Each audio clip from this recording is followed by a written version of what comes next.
Here we are, episode 31 of the Two Russells podcast, and we're back in the studio, Russell, after, you've been on a world tour, haven't you? Mauritius. Yes. Mauritius via Dubai, yeah, that was very interesting. And, nice to see you with your clothes on. I think, am I allowed to say it was a well-deserved break? I think it was a well-deserved break, but family holiday, back just yesterday, so if I'm a bit jaded, it's because of, 12 hours flying yesterday. You're never jaded, and what a wonderful experience it was to go out on tour and to have those soundbite episodes, wasn't it? It was absolutely fantastic, straight off the rawness of the Women in Estate Agency. And I think, all credit to the team at Women in Estate Agency that they allowed us to do that. I mean, It's quite a risk. A, it could have gone wrong, and B, I mean, it's us, after all. They didn't tell us what we could say, didn't tell us what we couldn't say, and I think, actually, when you look at what Danny, Vicky and Anne said, albeit they just come off stage fresh, I hope you agree that we really replicated their stories very, very well for those that weren't actually able to get to the conference. But 2026, you got to go. I mean, genuinely, definitely, it's one of the most inspiring conferences in this sector that you can go to. Yes, and I hear there may be something happening with tables turning on podcasts very soon. Yes, but it won't be on this one. It's on somebody else's. So we'll see what happens. All will be revealed. And talking of reveals, let's reveal our guest today. So it's a great pleasure to welcome to the Two Russells podcast, Simon Leadbetter, the founder of Unchained.co.uk. Simon, welcome. Thank you very much for inviting me. It's a pleasure to be here. He looks really hesitant, doesn't he? Just conscious of some of our exchanges on LinkedIn. I'm just wary where this might go. I think we should say... You're two friends now, because over the bit of history, wasn't there? Well, here's the thing, right? I'd like to think we are. Yes. We definitely differ in terms of our politics, in that I'm right and he's wrong. But is it true to say, Simon, is it fair to say that before we'd met, back in your Connell's, Countrywide days, but as we now know Connell's Countrywide, you didn't like me very much, did you? You were a pain in the neck. Everything that was going on at Countrywide, it was like, not Quirk again. How do we shut this man up? Because I did bait you a lot. You did, yes. Not you personally, but the Countrywide brand. Well, I was the group marketing director under the Alison Platt era, for part of it. Good luck. Okay. And it was a challenge. I went into troubleshooting because they were in trouble. We sorted a lot of stuff out, but we're still going south generally. And you kept popping at us in the trade press. And it's like, just give us a break. You should have reached out. We could have had lunch. We could have had drinks. We could have come to some We've kind made up for it, it's fair to say. Come to some kind of PR retainer arrangement. I mean, who knows? You were the enemy at the time. Well, I was. But, I mean, it's a bit of a digression, Russ, so forgive me. I had an agenda at the time. That agenda was I wanted to be invested in or bought by a big estate agency player. That was one of my options. It wasn't the ultimate So you needed goal. to be noisy. Yeah, noisy, and actually to try... I did meet Peter Long once, actually. He was the chairman, and it wasn't a very productive meeting, basically because he didn't know what he was talking about when it came to the property industry, go figure. But I thought if I can't get legitimate attention in terms of where I think the benefit of the online model can be utilised by corporate, whether it's the tech or whatever, not necessarily the fee proposition, but the tech, then I have to be a bit sharp-elbowed about it, and that's why I kind of gave you a hard time. But it was fun. And it's a golden rule of marketing is if you're the small guy, pick on the big guy. You've got nothing to lose. You know, David and Goliath, people like the underdog.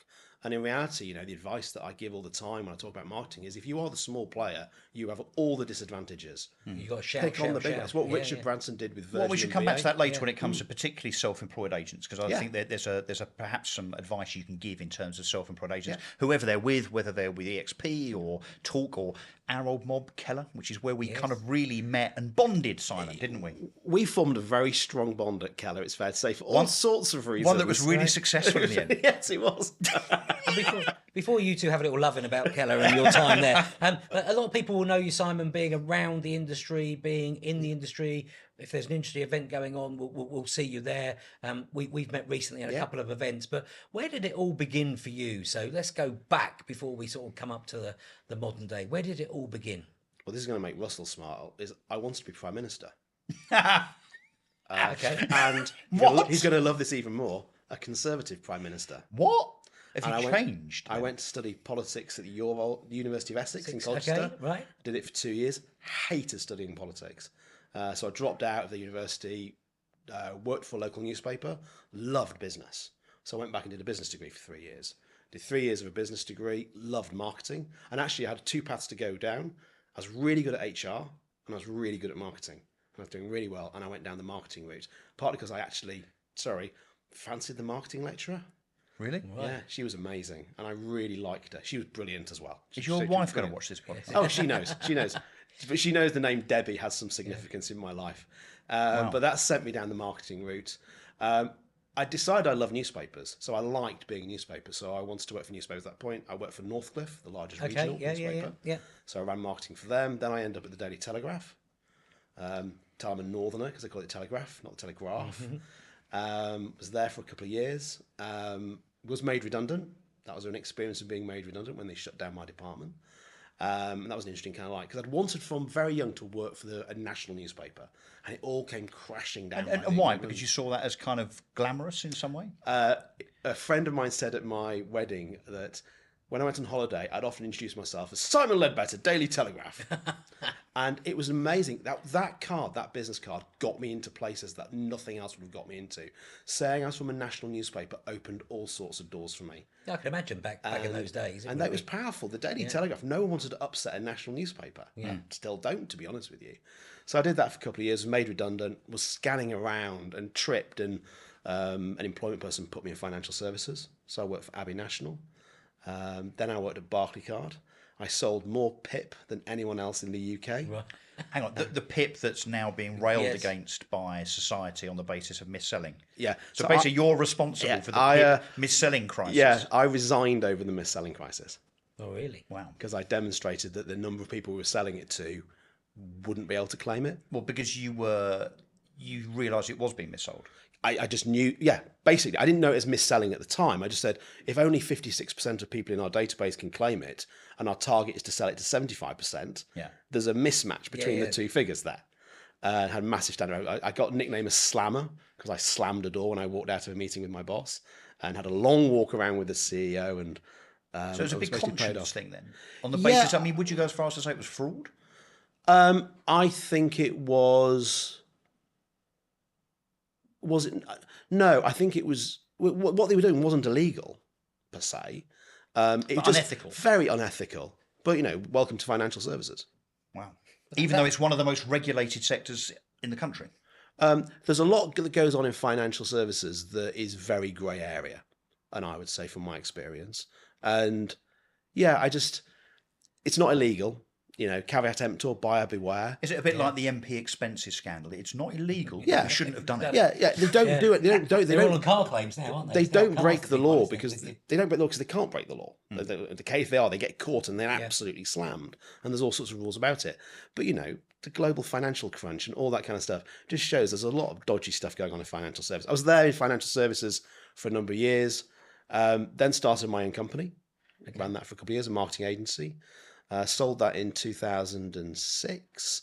Ended up working for a dragon off Dragon's Den. Which one? Doug Richard, who was the American tech entrepreneur. The bald guy.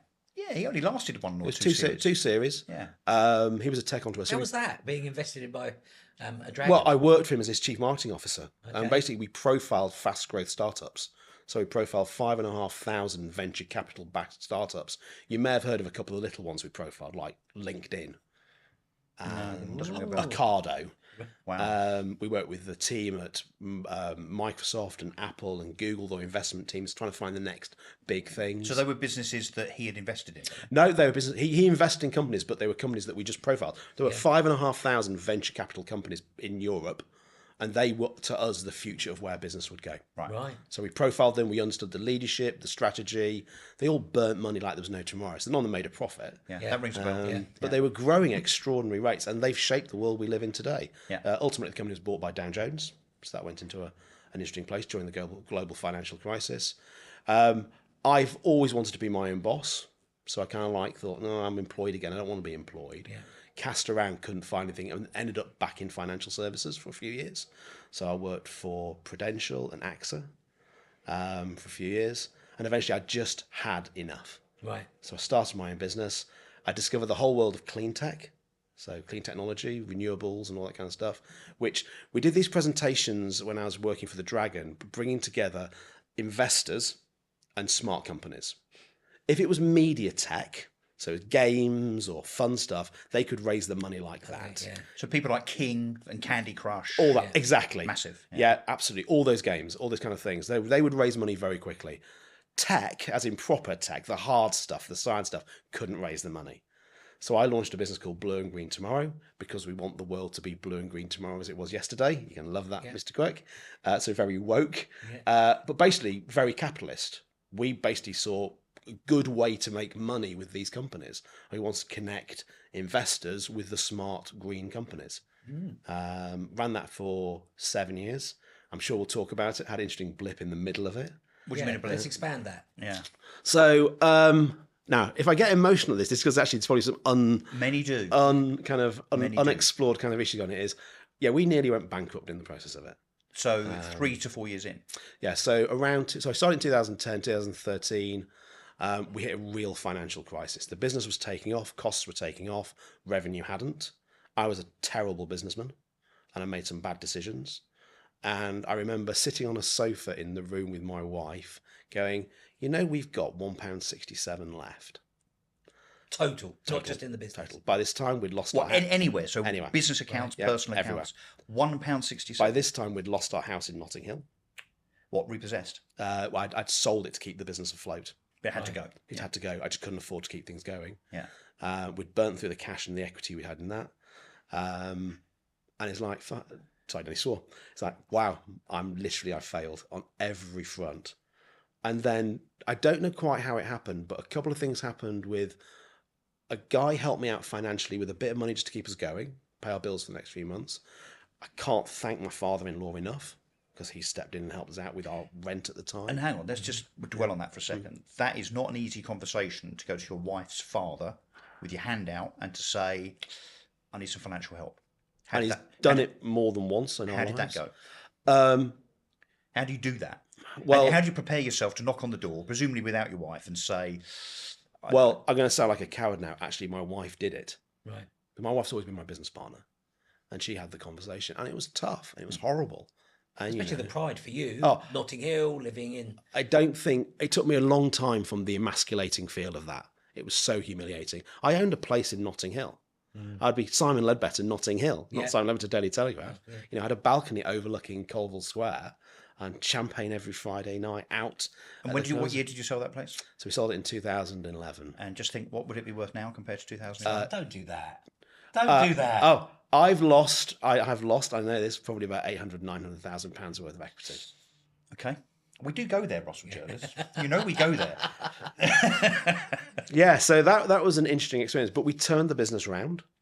So how? We need to dive into this. So you got £1.67 left. You've gone to your father-in-law and a friend. They have helped you financially, presumably. Then things start to get better, but they don't just happen overnight in terms of getting better. There's no coincidence. So you've changed something. What did you change to make things get better? Slashed costs. Okay. I mean, if I'm honest with you, we slashed costs. What, people? People. Yeah, we had a team of at one point 12. Yeah. We had a subsidiary business that was also losing money, so we shut that down straight away.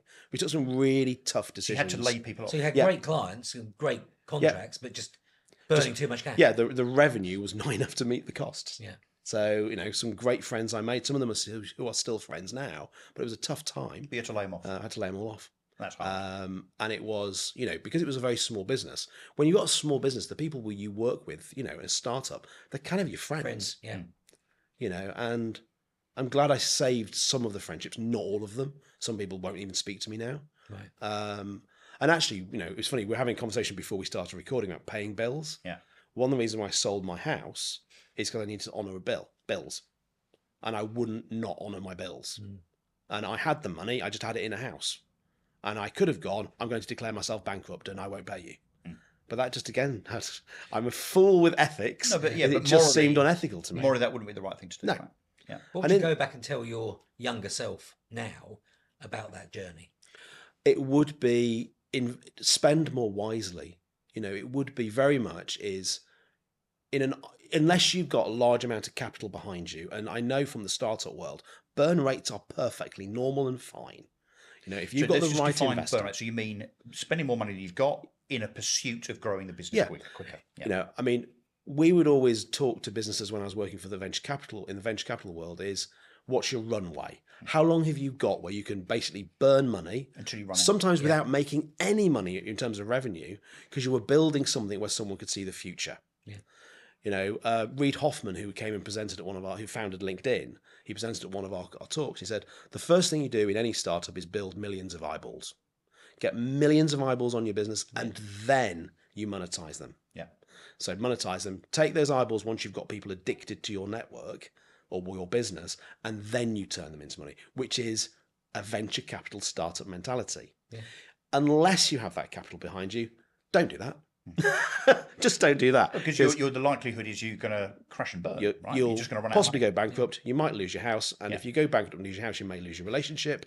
And fundamentally, so burning money in that pursuit as a strategy is fine, but doing it without that plan and without that intention, where you're running, let's say, a lifestyle business or a business where your intention is to be profitable, don't do that. So you've got to decide what kind of business you are. And the thing I learned really is other people's money.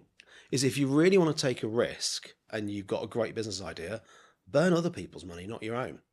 You know, you can put your own time and sweat equity into a business, but if you've a good idea and you need 100,000, £500,000, £1 million, there is so much capital out there looking for businesses to find. Yeah.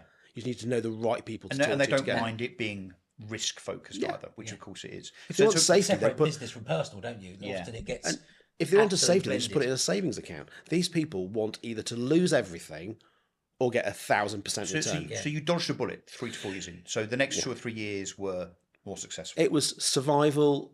We brought in a managing director. We made enough money to bring in a managing director, so things were going well.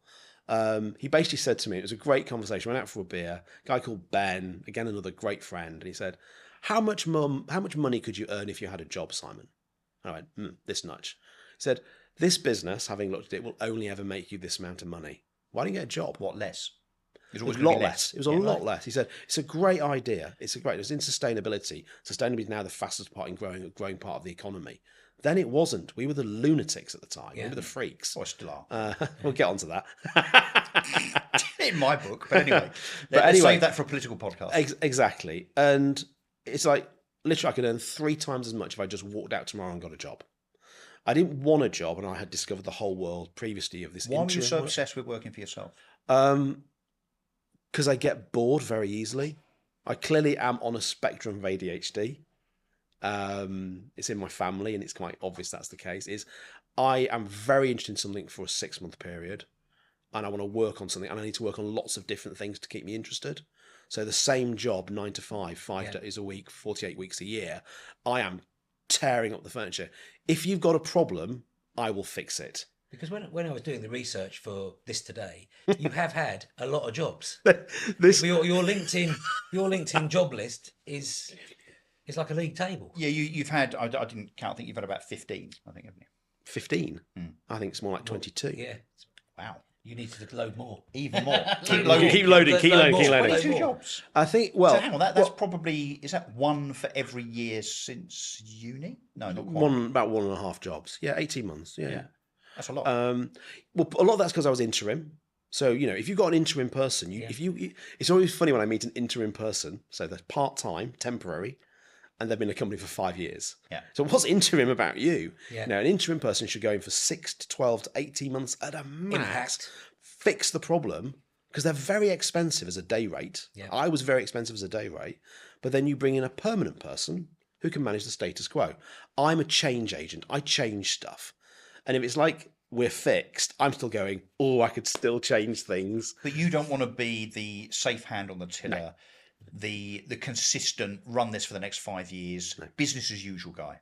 So one of my psychological profiles I had done when I was going for one of these roles, for one of the senior roles as a contractor, was he will make your business better.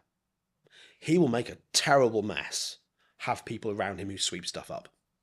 Very good. And that's me. Yeah. And knowing that about me, the only thing I can realistically do is be my own boss and go into companies and say... Well, and do stuff for other people. Do stuff for other people and say, look, we can, as peer-to-peers, I don't work for you, I work with you. If I feel like an employee, I'm running as fast as I can. But I'm happy to work with you. I'm happy to have a conversation with you as a peer and talk to you about how we can fix your problems. Well, let's get onto the Unchained kind of methodology in a sec. But let's also, because we've missed out 2 rather big roles that you had. One was running marketing at Countrywide, Connell's Countrywide as it is now, and the other at Knight Frank. I mean, they're 2 big badges of honour, aren't they, in our sector? And Knight Frank was the first into property, wasn't it? First. No, I tripped and fell into Countrywide. Okay. Yeah, I tripped and fell into Countrywide. So that was the Alison Platt era with Sam Tyra and Helen Neumel was the CMO. I basically, I'd sold my business. I was thinking I'll do some charity work, but I still need to work. I've not made enough money to retire, and it wasn't that kind of sum of money. A headhunter phoned me up and said, "Look, have you ever ever thought about working in a estate agency?" I went, "No, I hate them." Which is how I felt at the time. Therein lies the challenge. As a marketing guy going into estate agency, change the perception of estate agents. When I went to work for Prudential, I read a report that said the person who can make pensions sexy will clear up in this industry. And I had launched one of the most successful video events ever in pensions, which is everything ever you want to know about pensions but were too afraid to ask. We had like 150,000 people watched it. So that was interesting. So he said, well, look, it's the biggest in the UK. Okay, now you got my interest. It's this day rate. They're in trouble. Okay, now you've got all the bells are ringing now. I'm really happy to go in.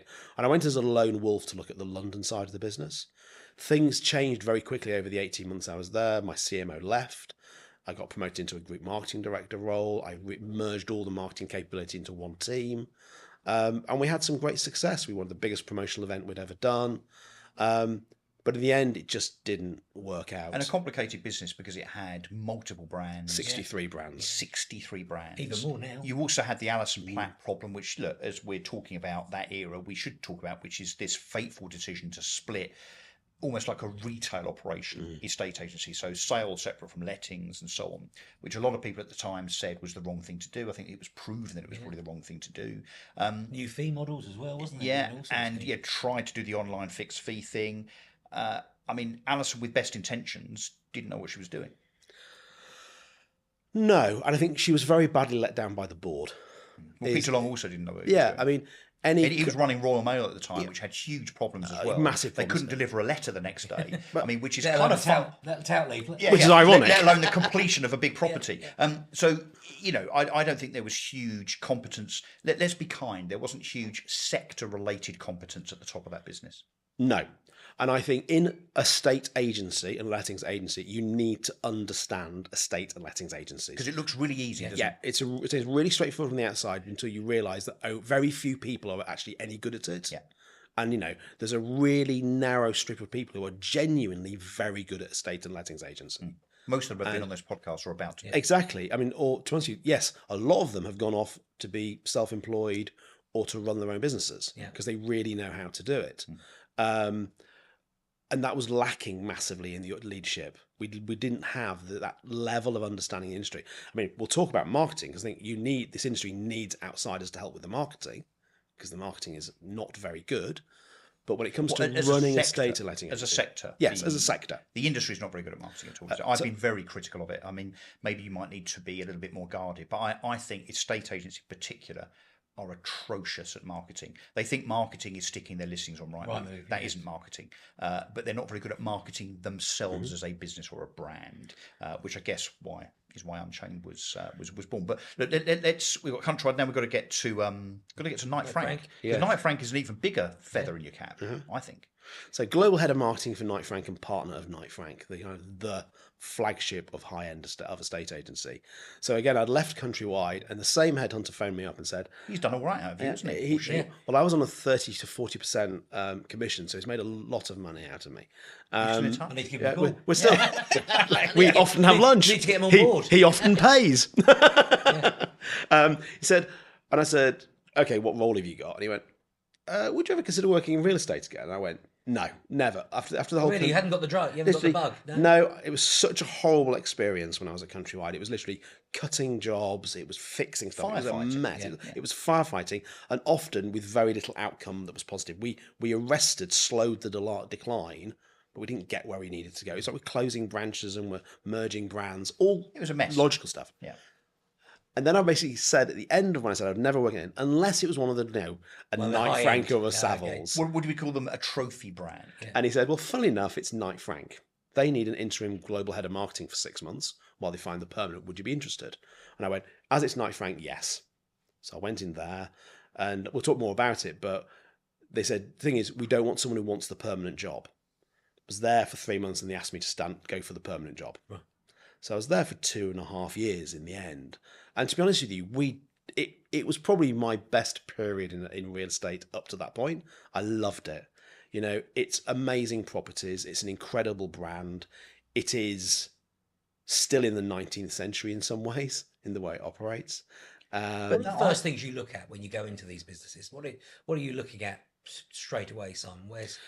It depends if I'm going in as a business person or as a marketer. As a marketer, normally the first thing I do is I just have a good sniff of what the team looks like. Forget all the broader stuff I teach about marketing is who's on the bus here? Mm-hmm. Who have you got in your marketing organization and are they any good? Because the horrifying thing about marketers is most of them are really, really bad at marketing. Only 1 in 4 marketers in the UK has any qualification in marketing. So you wouldn't get an unqualified estate agent to sell your house, would you? Yeah. We'd want them to be property marked somewhere. Yeah. You wouldn't get an unqualified dentist to look at your teeth. Yeah. Why would you get an unqualified marketer to do your marketing? It's a science now. Even I struggle to keep up with where marketing. I was watching a video this morning and I'm thinking, I didn't know that about marketing. And I'm learning something new about marketing because it's moving so far on with the data and the science that we have. So the first thing is I look at the team. There I had lots of tribes who didn't really like each other, didn't work together. There were lots of them and it was a car crash. They did what they'd always done, plus or minus 10%. So I basically said, we need to restructure the team. We'd had teams created because people liked each other rather than that they were good at their jobs. Essentially, I removed almost all the leadership in marketing and put a new leadership in. Some of them who are still there. How many years did I leave ago? 2020. So 5 years later, some of them are still in their leadership positions and doing great stuff. I spent a lot of time working with Lord Andrew Hay, who was the head of the residential business and the head of the commercial business as well. Just really understanding what they needed marketing to do for them. Because we were very much below stairs in marketing within, there was the fee earners and there was the business services. Yeah. But I needed to build that relationship and see sales and marketing as 2 sides of the same coin. And therefore we needed to work more closely together. And we stopped a declining market share and turned it into a rising market share. And I'm pleased to say that since I left, it started to slide down again. And why did you leave? Just the 18-month time was up? I'd reached the point where I was going to start worrying the furniture. I'd done all the change that I could, and my desire was for more change. There was a massive project going on, and it was sort of being stopped for all sorts of investment reasons. So I was like, okay, that would have taken me for the next year to work on that massive project. That would have been interesting because that was really radical. I was approached by someone to start a business, so I resigned. Mm-hmm. I had 6 months' notice, so I wasn't worried. And then COVID struck just after I resigned, and all that investment in that new business disappeared. And I was like, I've just given up an amazing job. I've done it again. Yeah. I've done a terrible thing with my family. What did your father-in-law say? He may have helped us out again. Expecting another knock on the door. But yes, it's like, wow, I've really, really made a catastrophically bad decision here. Because I had a great job. But you shouldn't be too hard on yourself on that. I mean, that was unforeseen. No one could foresee. No one foresaw COVID. Even the people that are employed and paid governmentally to foresee such things as COVID. No one foresaw it. So a friend of my father-in-law had said a message that is, how does he keep doing it? Whatever happens, he just bounces back and does something else. It's like, well, that's what I learned. Being made redundant at the Daily Telegraph, 25 years earlier, had taught me that nothing is the end of the world. Yeah. Even if I had gone bankrupt with my business, it wasn't going to be the end of my world. It would just mean, well, I've learned something. I've learned how not to do it. And that is really poignant because for entrepreneurs watching this, they will understand that look, you start something, it works, maybe it doesn't. If you start 5 things, 3 won't work, 1 will be okay, 1 actually will be the thing that people remember me by. Let's use the Bruce brothers as an example of that. They've had a few less successful endeavours. They've had one that everyone remembers because they took tens of millions of pounds off the table, right? But most people probably don't even put that best foot forward because they're concerned based on risk about the fact that they might fail, so they might lose some money. They have put the house on the line and they don't want to do that, or they don't think their wife or husband will let them do that. So I think, and we talk about this as a repeated theme as well, isn't it? Yeah, it's a repeated theme on this podcast, and there is, I guess, from us a message. The reason we get people like you on and others is to talk about the fact that that failure is not so scary. It is not so terminal.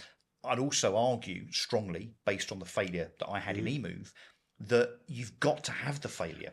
The failure forms part of the journey. It drives me insane. There is no one, right? I'm telling you, there is no one that we now look upon in society as a success that has not had a failure. They might not admit it, and they might not talk about it. You might have to dig pretty deep on Google to find it. But even the likes of Musk and Branson and Sugar and so on, they've all had the failure. The failure doesn't get talked about, but it is part of the journey. If you don't push the envelope, you're never going to get the reward.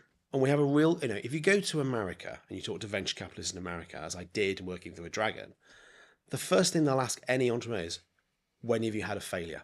It's important. They want to know that you know what it takes and the risks you need to embrace, and actually have failed and gone, you know what?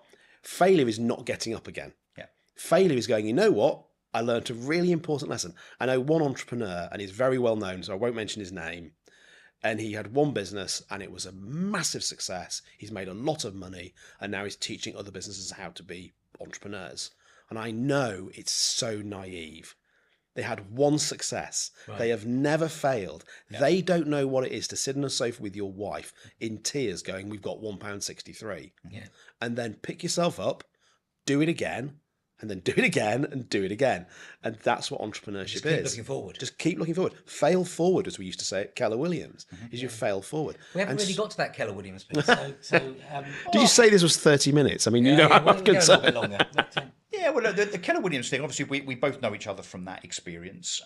Let's just say, from my point of view, an experience that was full of promise that was not delivered.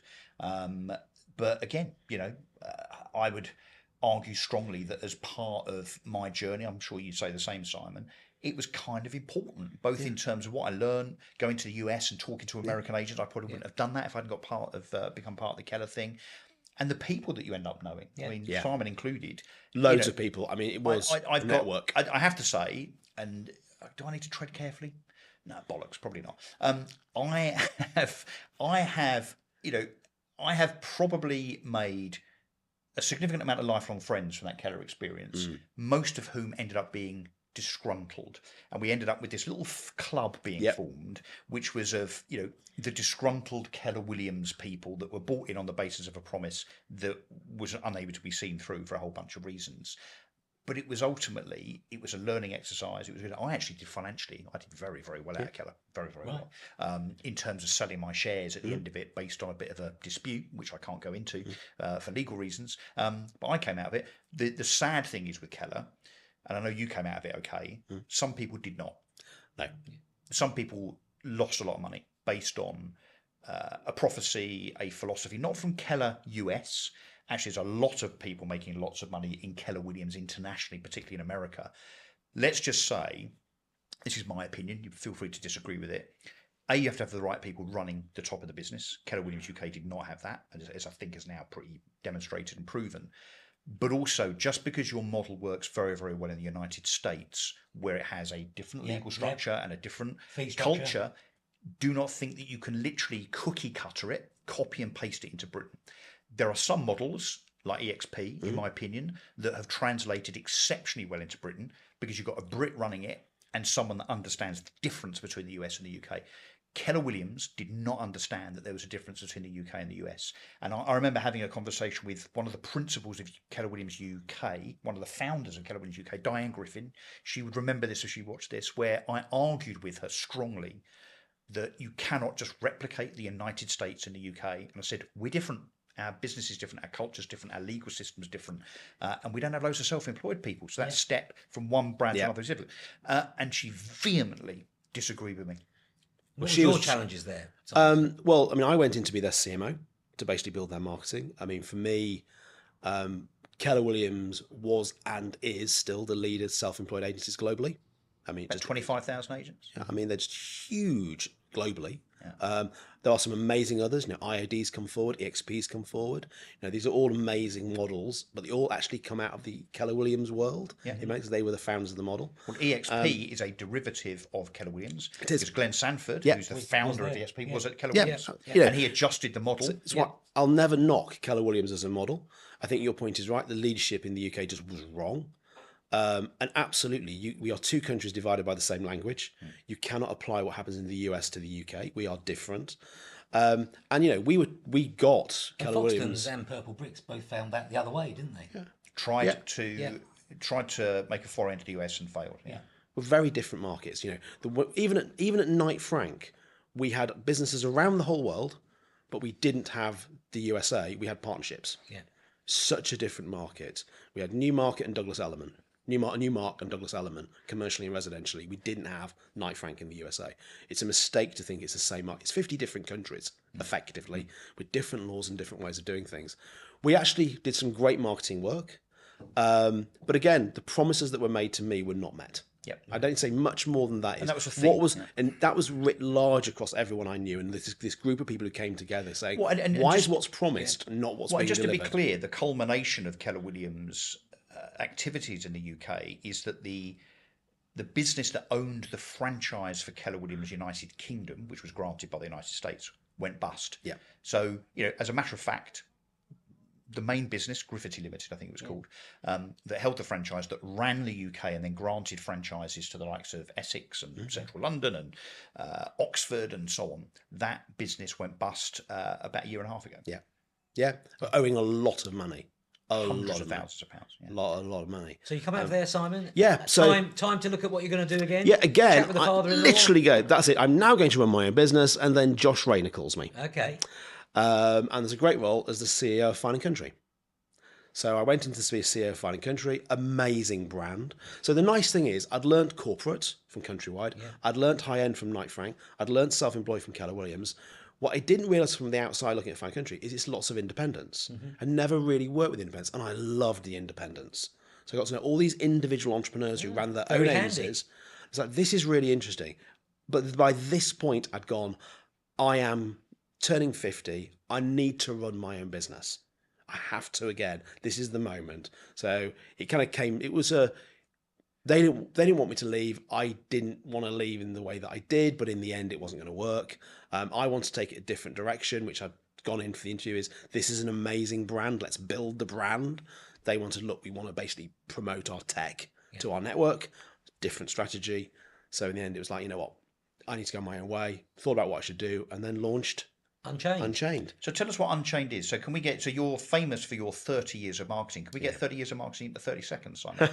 Yeah, actually, I can actually do it as a video for people who sign up for it sometimes. So I've learnt over the years, marketing follows a very straightforward process, and most people don't follow the process.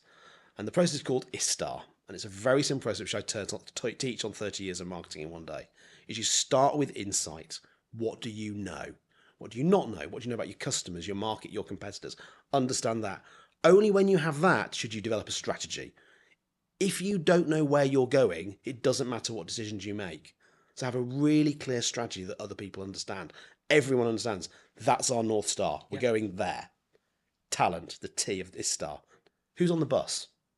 Do we have the right people in the business and outside the business and working with us and advising us to do what we need to achieve? Action, doing stuff. Everyone starts with action. I must be busy. Yeah. I must do stuff. But if you don't know who your audience is, you don't have a strategy, you don't have the right people, what the hell is the action going to be like? And finally, the core of marketing is to create profit. So unless you know your results, the return, then what are you doing your marketing for? It's not just pretty pictures and branded merchandise. It's actually a very commercial function. The first time I've worked in marketing where I've not had a P&L, as head of marketing, was in real estate, in property. Right.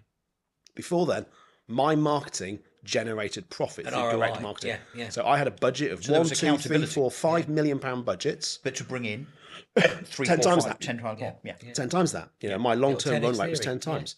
10x. And when we were just waiting to record, you gave me a copy of The Voice of the Agent out today. So tell us about the Voice of the Agent, how people get involved, how people get to read some of these amazing stats in here that, nobody knows who the governing bodies are of. No, it's almost like they need someone to help them with their marketing, actually. That would be really useful. Or PR is the most, as you know, highest ROI in marketing you can get. Say that again?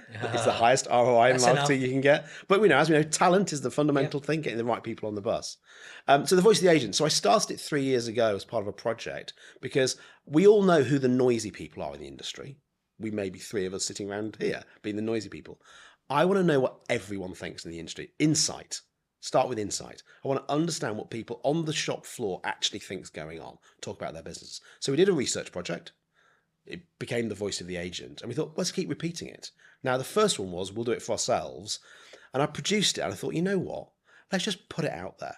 Let's give if you work in a single branch office in Skegness, how do you know what the best agents are doing? No one's going to teach you. No one's going to tell you. The boss might say, come here, I'll show you how it's done.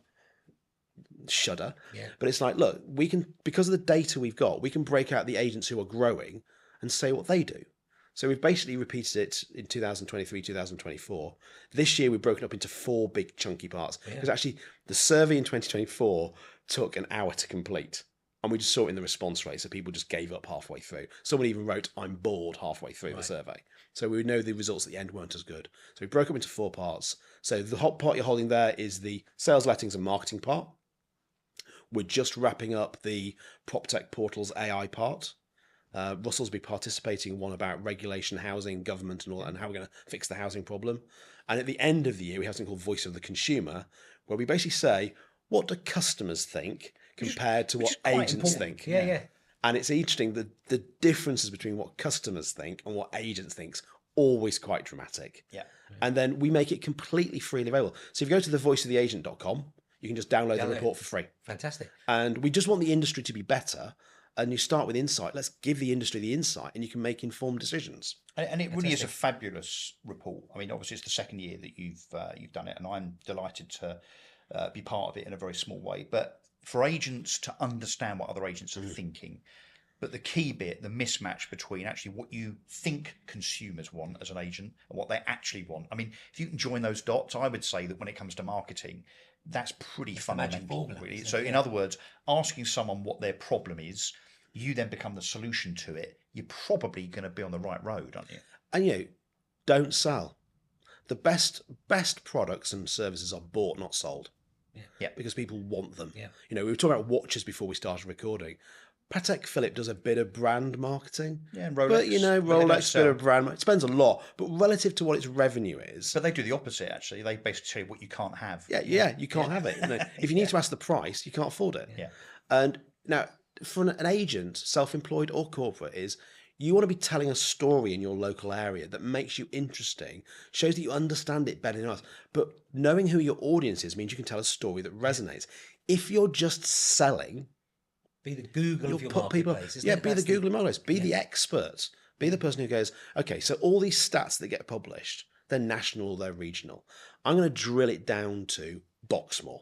That's where I live in Hertfordshire. Now drill it down to Boxmoor. And what I think this data says is this. I'm not selling anything. I'm not promoting anything. I'm just saying service. I know this area better than anyone else. Yeah. Is there an amount of money you think that an agent or an agency business should spend on marketing as a percentage of its revenue? More than they are would be a good answer. But there's some hard science behind it. If you're launching, say you're a self-employed agent and you want to go out and earn £100,000, this will terrify them. You should spend £30,000 on your marketing. As the initial thing to For the get first you going. year, and probably something similar to that in the second year. So you've got to invest in it. So you've got to invest in it. You've got to spend enough money. Back to your earlier story. Yeah. People got to know that you exist. But then after a period of time, it's not like you've spent it, you've got to keep spending it, because people now will be thinking, well, hang on a sec, after I've paid my splits, there's no profit in that. This is the initial thing to get you going. Well, And once then you're after that, there's established, an ROI. You become an attraction business then, don't you? Once you're established, personal brand, right? once you're established, 8 to 12%. Yeah. Now, what's really interesting is in our results, about 8 to 12%. Yeah, 10% I always worked on, but times were slightly different there. If you are the market leader, and this is where it's really hard, 5%. Yeah. If you are number one, and genuinely you are number one, I mean really number one, either locally, nationally, regionally, how it is, you don't need to spend as much on your marketing because you've built a critical flywheel of because you've already ads. built brand. You attract. But you've got to keep that going. But I've got a question for the audience, actually, particularly the decision makers amongst you, particularly those in corporate world, but even in independent estate agency land. I wonder how many of you can right now tell yourself what you spend on marketing as a percentage of your revenue. I bet most of you don't even know. Ooh, answers to Russell. Answers to Russell. Simon, you seem in a great place. When I arrived here this morning, we were both bright and early. You were beaming, happy, just taking in everything in. So life is good. Life is really good. Yes, we've doubled our turnover. We've got some amazing clients. Some of our clients are asking us to do even more work for them. We've got a great team working with me now. Business is good. How's life? Life is really good. I have the most supportive wife who's also my business partner. We're 50-50 owners of the business. I mean, long suffering. I'd say. Very long suffering. Yeah, 20 years. I don't know why she puts up with me, but we're on this journey together, and she's my biggest fan. I think we get Emily on the sofa, actually, in the chair, I think, at one point. I think she'd do it. Yeah, what if we should? What a fascinating story. It is. Another fascinating story. Isn't it brilliant just to hear, the insights in the journey that lead to someone, as Simon's just said, being happy, being successful, being well known in the industry and so on. I think it's, look, to us, it's all about the journey. No, well done. Congrats. Seriously. Thanks for coming on. It's a pleasure.